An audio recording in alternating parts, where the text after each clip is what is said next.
Taifa la Cuba limekumbwa na giza kubwa baada ya mfumo wake wa kitaifa wa umeme kuporomoka,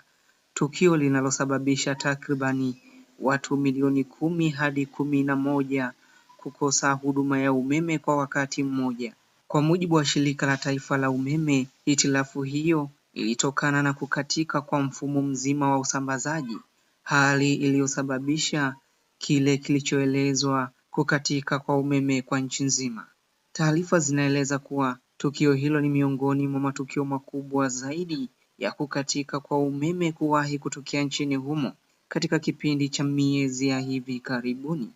huku kukiwa tayari na historia ya hitilafu za mara kwa mara kutokana na miundombinu chakavu ya uzalishaji na usambazaji wa umeme. Chanzo kikuu cha mgogoro huo kinatajwa kuwa ni uhaba mkubwa wa mafuta unaotokana na vikwazo